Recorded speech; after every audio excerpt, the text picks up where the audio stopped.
Hello বন্ধুরা, আজ আমি আপনাদেরকে দেখাবো একটি পুষ্টিকর খাবার। ঘরের চাউল দিয়ে, ঘরের ডাউল দিয়ে, তিল দিয়েই তৈরি করা যায় এই পুষ্টিকর খাবারটি।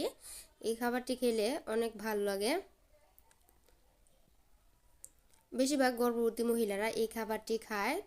এই ছাতু বা হাতু বলে, এক এক অঞ্চলের এক এক আঞ্চলিকভাবে ভাষা বলে। প্রথমে আমি চাউলগুলো লবণ দিয়ে পানি দিয়ে মিক্স করে নিব, মেখে নিব ভালো করে। ধৈর্য সহকারে এই ভিডিওটি দেখবেন, তাহলেই বুঝতে পারবেন।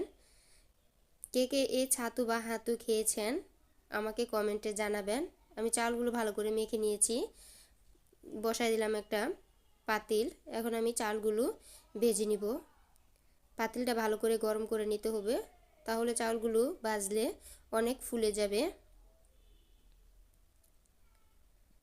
এটি একটি পুষ্টিকর খাবার।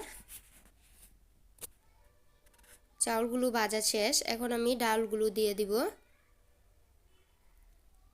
ভালো করে ধৈর্য সহকারে ভেজে নিতে হবে। জালটা হাই হিটে দিবেন না, তাহলে পুড়ে যাবে। এখন আমি তিলটা ভেজে নিব। বেশিক্ষণ রাখা যাবে না তিলটা।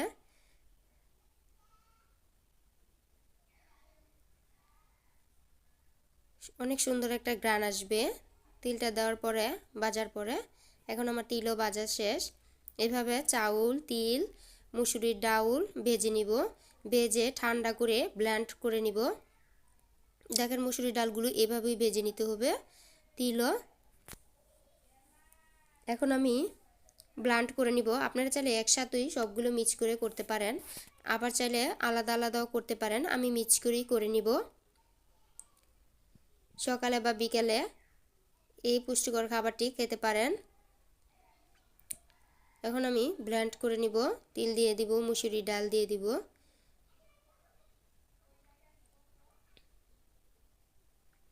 এটি ভালো একটি খাবার।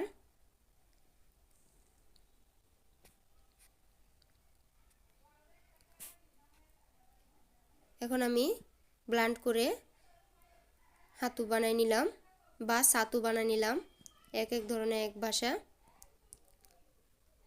এই ছাতুটি আপনারা চাইলে দুধ দিয়ে, কলা দিয়ে, গুড় দিয়ে বা চিনি দিয়ে খেতে পারেন।